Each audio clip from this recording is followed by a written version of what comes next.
to Joy in Our Town, TBN, St. Joseph, Kansas City. I am your host, Lindsay Hardiman. We're always looking for ways to keep our youth busy and involved in the community, from placing them to extracurricular activities to community service, and the list continues. So we are joined with Laura Evans, a 4-H youth development specialist, who is going to share with us how her group is working to engage the youth in the community. Laura Evans, welcome. Hi, thank you. Thanks for having me. We're glad you could join us today. Yeah. So let's begin by telling our viewers a bit about yourself and your position with this board. Sure. My name is Laura Evans, and I am the 4-H youth development specialist with University of Missouri Extension.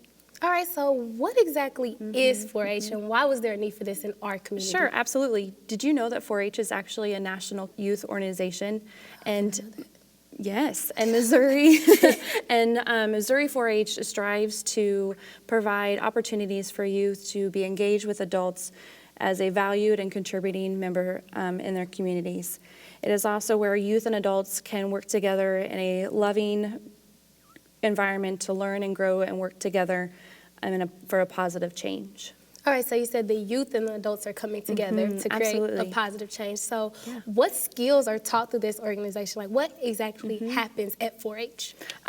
They actually, the 4-H members and adults as well, get to learn together about gaining leadership skills, citizenship, as well as life skills through fun and iterative hands-on activities. All right, and can you tell us a bit about some of those activities? I know you have a ton of them, but can you just touch bases on a few? So 4-H youth get to choose out of over 60 projects. Oh, wow. And so to narrow it down, they get to find key project that they have interest of learning in, and then they get to go through their whole 4-H career, learning about those different topics. For instance, maybe robotics might be interested in the youth, or as well as arts, maybe photography, fashion design, as well as livestock, taking care of animals, small animals and pets, as well as large animals, so like cats or cows and pigs and the whole agriculture side of things as well. They also, in the STEM as well, science and technology, engineering and math.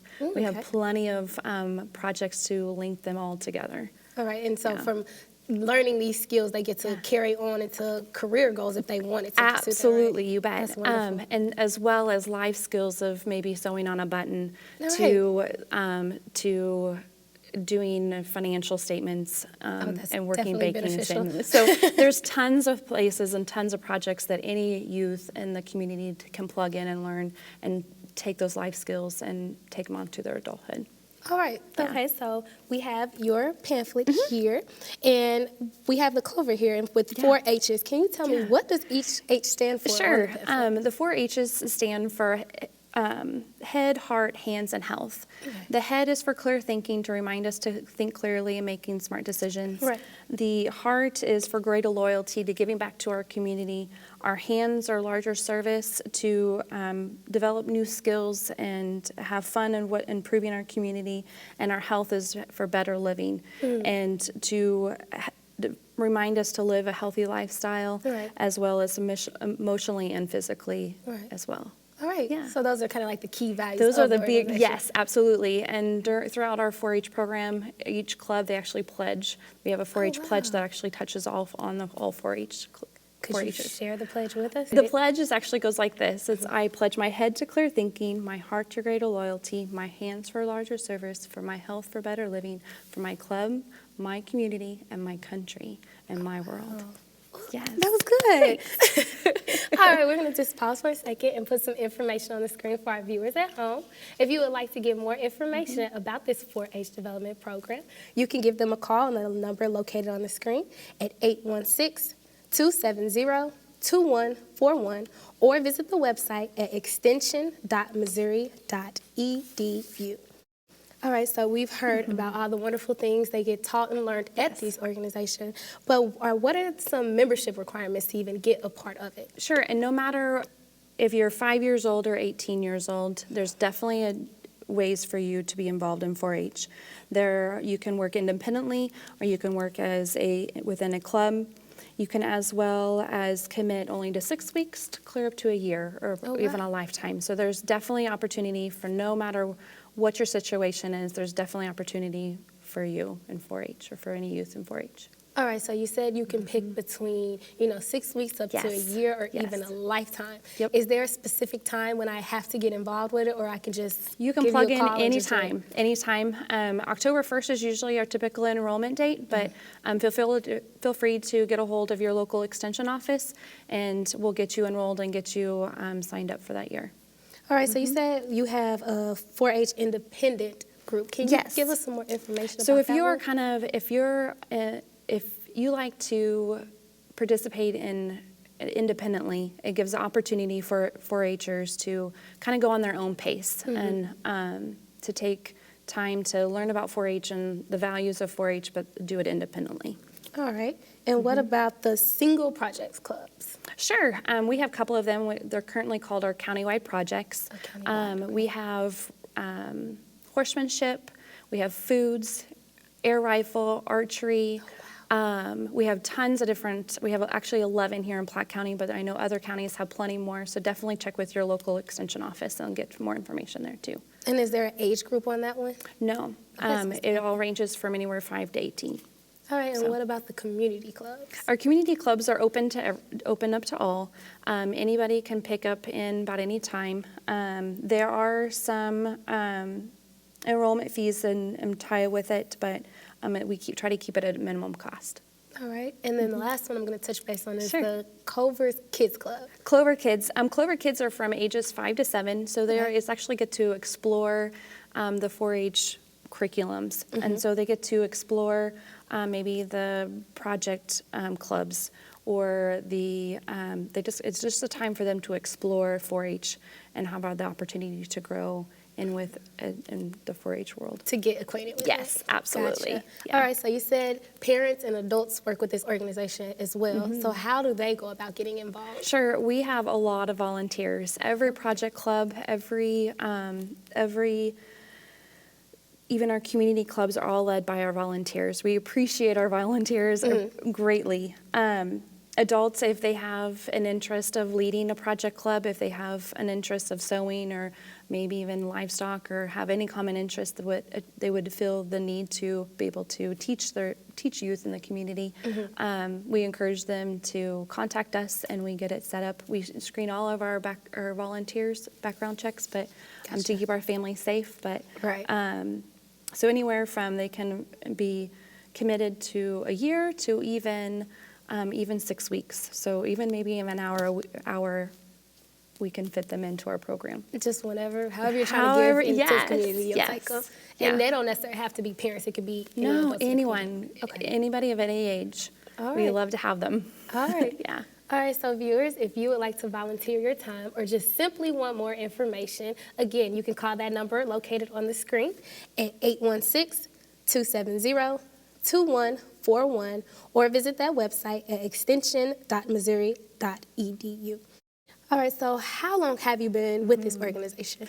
I have actually been an employee since last September, but I have been a 4-H member since I was the age of 5 or 6. Oh, wow. And so I was born and raised in 4-H in Clinton County, and I, just like any other 4-H member, was highly involved with our family and as well as our 4-H club.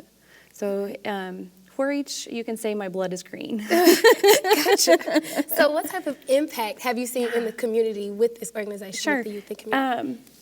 4-H youth, according to the Institute of Applied Research and Youth Development, 4-Hers are nearly 2 times more likely to participate in science programs during out-of-school time, and as well as 2 times more likely and nearly 3 times more likely in 12th grade to take part in science programs, as well as nearly 2 times more to make healthy choices as well. All right. Yeah. So for you personally, what Yeah. can you say you've taken away from this? I've taken the opportunity to network, be able to have that confidence in myself, to be able to put myself out there and take risk, but then also to learn from my risk, as well as hands-on activities, learning how to sew a button back on my sweater. Right. I dedicated myself a whole 12 years in entomology, which is the study of bugs. I learned detailed mix-up project work. So it's definitely, as well as being back in serving my community as well, is very important to me. Feeling that I am a good stakeholder for my community and promoting my community. So 4-H has given me a wide variety of life skills. All right, so this specific 4-H is located in the Platte County area. Sure. Does this service area go outside of Platte County Absolutely. as well? So if you live in the state of Kansas, definitely check with your Kansas local extension office. If you live in the state of Missouri, definitely check with your county. Go to that website, and up on the left-hand corner, you'll see places. And so just click on there and find your county, and then it'll direct you to your correct extension office.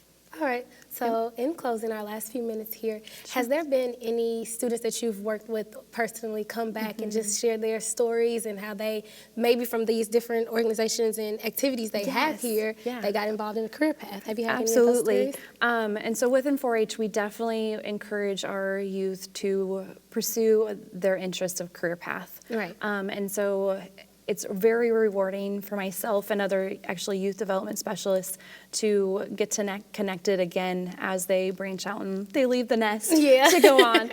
It's very rewarding for them to come back and say, hey, because of this project, I have found interest in developing, my own business to my own career. And so it's very rewarding. Right. Yes. So at the end of the day, they're taking away those skills and applying it all to their life. Absolutely. Well, that is wonderful. Laura Evans, thank you for joining us. Thank you. And thank you, viewers, for tuning in to Joy in Our Town, TBN St. Joseph, Kansas City. I am your host, Lindsay Hardiman, and have a wonderful week. Parenting is tough. Come on, it's not a big deal. When your kids argue with you, have trouble in school, or don't follow your instructions, it can be frustrating. Because I said so. When your kids have more serious behavior problems, drinking or using drugs, fighting, running away, it's easy to let anger get in the way of finding solutions. You will know how severe I don't have time to come with you. But you don't have to lose your cool. The next time your kid's behavior makes you feel like melting down, pick up the phone and call the Boys Town National Hotline at 800-448-3000. Trained counselors are available 24/7 to listen, provide advice, and help with problems big or small, so no parent has to go it alone. Keep your cool, keep it together, and keep your family strong. The Boys Town National Hotline.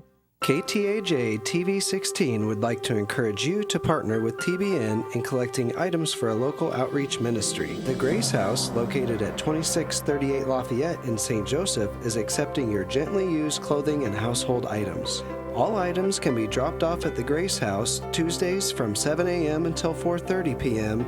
and on Thursdays and Saturdays from 7 a.m. until noon. Please call 816-262-9401 for more information. Lazy bones, loping through the day, you always seem to find the easy way, moving like you're rolling away.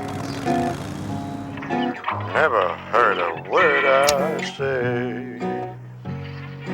All over America, entire families are backsliding. We're no longer just sedentary, we're stationary, and that's bad news for your bones. At any age, bones need weight-bearing activity to grow strong and stay strong. So go outside, take the steps, play with the dog. Just get up, get out, get moving. Never keep your bones that way. Never heard a word I say.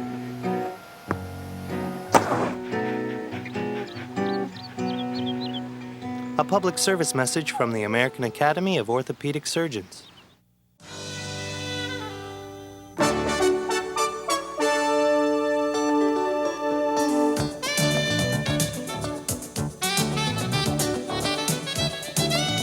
Hello and welcome to Joy in Our Town, TBN St. Joseph, Kansas City. I am your host, Lindsay Hardiman. When we hear the term abuse, several forms may pop into our head. But today, we're talking about substance abuse and how it affects our overall health. Kimberly Davis, thank you for joining us today. Thank you for having me. All right, so let's start by telling our viewers a bit about yourself and how you got involved with Amethyst Place. I am a social worker and worked for a number of years at Operation Breakthrough as their Director of Social Services. And then a group of treatment providers and social workers about 20 years ago were sitting around the table. And what we were seeing was women who were coming out of 30-day treatment programs, pretty committed to living a sober lifestyle, but because of their past histories, their felonies, their evictions, they were on probation, parole, nobody would rent to them, nobody would hire them, and so they didn't have any choice but to pretty much return to where they used to use drugs. Right. And if you know anything about substance abuse, you know that the first thing they tell you is to stay away from old playgrounds and old playmates. And this almost always precipitated relapse. Many times these women had had their children removed from their custody because they couldn't provide stable housing. So the treatment providers were all sitting around and saying, what if we had a place where these women would come, where the landlord knew that they had felonies, knew that they had evictions, and they could practice sober living. And so in 2000, Amethyst Place was born. On Benton Boulevard, we had a 7-unit building. We housed 7 families. And we all of a sudden started realizing our program was working. The longer these women had time to practice sober living, the better their statistics were and the better our outcomes were.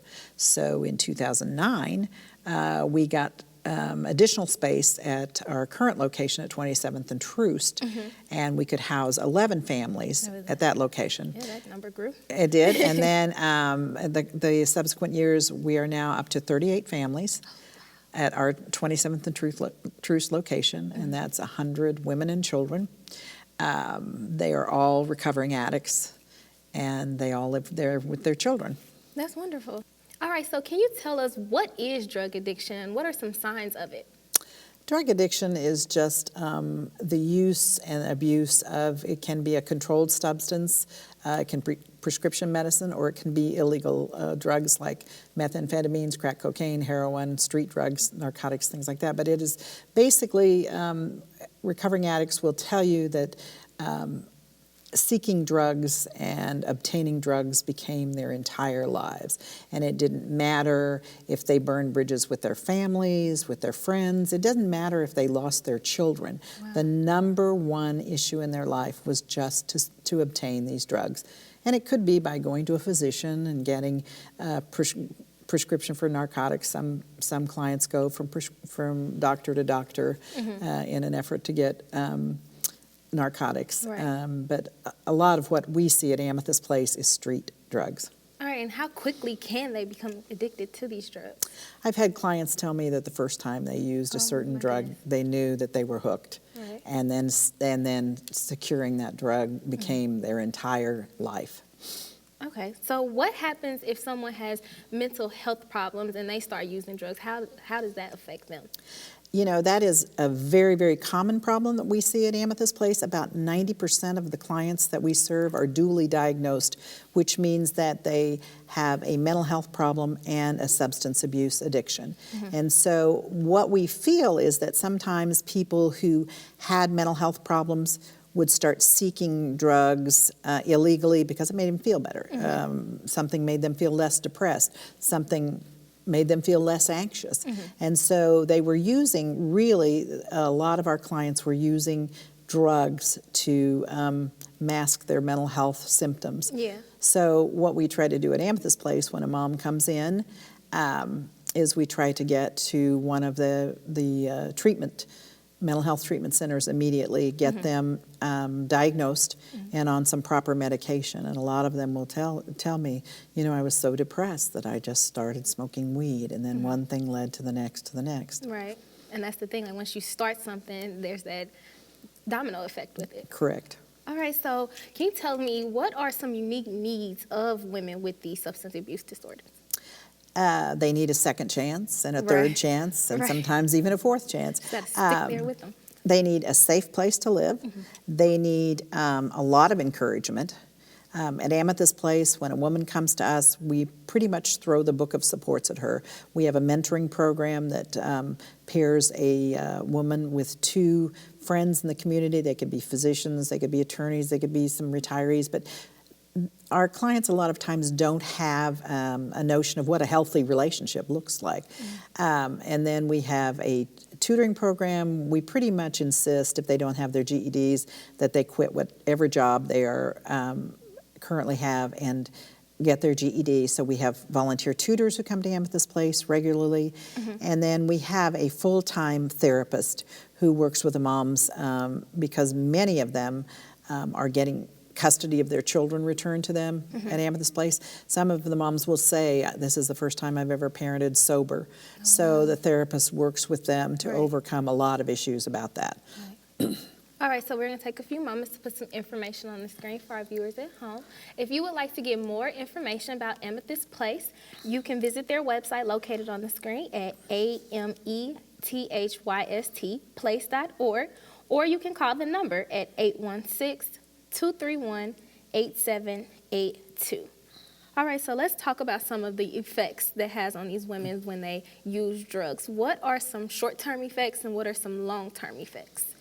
Oh, short-term effects are just the erratic behavior. It could be the outbursts, the crying, the aggression. Long-term effects with the addiction can be pretty devastating and life-altering. I mean, we've had several of the women there who've had friends who have died from drug overdoses. Oh, my goodness.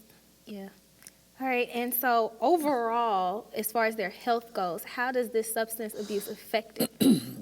Terribly, negatively. I mean, first of all, they don't take care of their health because drug seeking is their full-time job. And then there are just certain side effects from different drugs. I've had clients who I haven't seen for a number of years who might have come back and they've been out on meth and they have terrible erosions and lesions on their face and their skin and things like that. Just when you start reading the side effects of some of these drugs, you look at the clients and you go, whatever attracted you to this? Right. But it's just that addiction that gets some of these women, and it's very difficult to let go. Right, so it can affect from their outer appearance all the way to their mental. Right, right. And certainly impacts their physical health. Definitely. Women who smoke meth generally have terrible teeth. Usually have to have, when they come to us, by the time they're there, have to have teeth pulled and dentures because their teeth have been so destroyed in the enamel. And you provide all of this for them? We are able to leverage the community to provide resources that we don't have on site. We write grants for dental care. We write grants for mental health care. We write grants for anything that would access a resource that our clients might need. Okay. All right, and you said sometimes you may see a patient and then, client, and then may do well, and then they may come back because they've relapsed. Do you see a lot of cases of relapse? We have about a 60 to 70% success rate at Amethyst Place, and by success, we determine the success by a minimum of a year's clean time before the time they leave.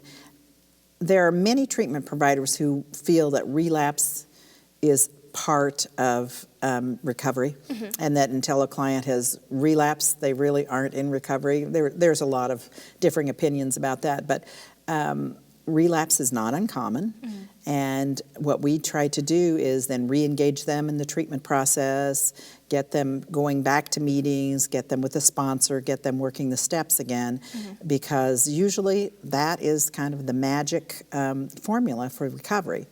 And the longer they have to practice sober living, the better our outcomes are. Okay. And so what are some examples you can tell us of treatments? I know you offer different treatments, but are there different forms for each individual's needs? We actually provide recovery housing and supports. We send our clients to people who specialize in actual treatment. And they have programs that the women have to go through, and then they can live at Amethyst Place, but we require them to be going to AANA meetings, to be going to treatment. If they've graduated from treatment, we expect them to have a sponsor. And the women that are at Amethyst Place have to have a daytime plan. They have to either be working or in school or in drug treatment. All right, so let's say somebody may have been strung out on drugs and have substance abuse, but they decided, I don't want to do this anymore, I don't want to live like this anymore, and they decide to just stop cold turkey. What happens to their overall body's health? That actually depends on the substance that they're on. Some drugs and alcohol require some detoxification. Some are just, the addiction is as much mental as it is physical. So it really varies from drug to drug. What we're seeing now is some heroin addiction in large form, and it's coming toward Kansas City from surrounding areas. Okay, as a community, how can we come together and try to help these individuals? Maybe we suspect a friend is suffering some type of substance abuse. How can we help them and get them the help they need? You can't force anyone Right. to do anything they don't want to do, and you can't make somebody want to go into treatment. The best thing you can do is try not to come at them from a judgmental point of view, to come to them saying, I care about you so much and I'm so concerned about you, and is there anything I can do to help you, and to confront them. You need help. They're kind of like an intervention with them. Right, but in a kind and loving way. Let them know that you're here. You genuinely care for their health, and that's why you want them to have help. And not make them feel judged about it. Okay. Because the recovering addicts that we work with all feel judged. And they all carry a great deal of shame about what they've done. Yeah. Many of them have lost custody of their children, so they feel shame about that. Right. And we don't need to heap that shame on them. What we need to do is say, okay, that was the past. Right. And now we're moving forward. Exactly. All right. So we're going to put some more information on the screen for our viewers at home. If you are just joining us, we are joined with Kimberly Davis from Amethyst Place. And if you would like more information about this organization, you can give them a call at 816-231-8782 or visit the website located on the screen at amethystplace.org. All right, so in closing, do you all accept volunteers, or how can someone get involved with this organization to help out? Kind of one of the hallmarks of Amethyst Place is that the women who come to us are homeless. That's one of the requirements. And so they generally have their belongings in a couple of trash bags. So what we do at Amethyst Place is we fully furnish every apartment, dishes in the cupboards, pictures on the walls, and when the women successfully complete our program, they can take all of those things with them so that they don't have to start all over again. We have volunteer tutors, we have volunteer mentors. We always need help with childcare because we do a lot of programming at Amethyst Place, and so that when the moms are in programming, we like to have some nice quality childcare for the children and people just to sit and read to them or to rock babies and things like that. So we can always use volunteers and just about any way you can think of. All right. Well, Kimberly Davis, thank you for joining us. Well, thank you for having me. And thank you, viewers, for tuning in to Joy in Our Town, TBN St. Joseph, Kansas City. I am your host, Lindsay Hardiman, and have a wonderful week.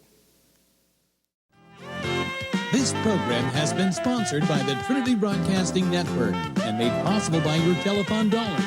Your continual support can keep Joy in Our Town brought to your home every day. So write Joy in Our Town, P.O. Box A, Santa Ana, California, 92711.